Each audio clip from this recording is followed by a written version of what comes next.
ഇസ്ലാം മതത്തിൽപ്പെട്ട ഓരോ മുസൽമാനും 5 നേരം നിസ്കരിക്കുക എന്നത് അവൻ്റെ മതത്തിൽ അനിവാര്യമായ ഒരു കാര്യമാണ്. അതുമാത്രമല്ല, ഓരോ ഇസ്ലാം മത വിശ്വാസികൾക്കും നിസ്കരിക്കാൻ ഓരോ സമയമുണ്ട്.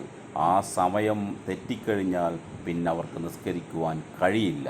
ഇവന്മാരുടെ നെഞ്ചത്ത് കയറിയോ അല്ലെങ്കിൽ ഇവന്മാരുടെ അപ്പൻ്റെ സ്ഥലത്തോ അല്ല ഇവർ നിസ്കരിക്കുന്നത്. മാന്യമായ വസ്ത്രം ധരിച്ച് വൃത്തിയുള്ള ഒരു സ്ഥലം തിരഞ്ഞെടുത്ത് ആർക്കും ശല്യമില്ലാതെ ഇവരുടെ ആരാധനാക്രമം ഇവർ ഇവിടെ പൂർത്തിയാക്കുന്നു. ബുദ്ധിശൂന്യന്മാരായ, വൃത്തികെട്ടവന്മാരായ, മലന്തീനികളായ ഈ കൂട്ടർ ഇവിടെ ചെയ്യുന്നത് എന്താണെന്നറിയുമോ? വൃത്തിഹീനമായ, ദുർഗന്ധം വമിക്കുന്ന പശുവിൻ്റെ മൂത്രത്തെ ഇവർ നിസ്കരിച്ച സ്ഥലത്ത് കൊണ്ട് തളിച്ചുകൊണ്ട് ഇവർ ശുദ്ധീകരിക്കുന്നു.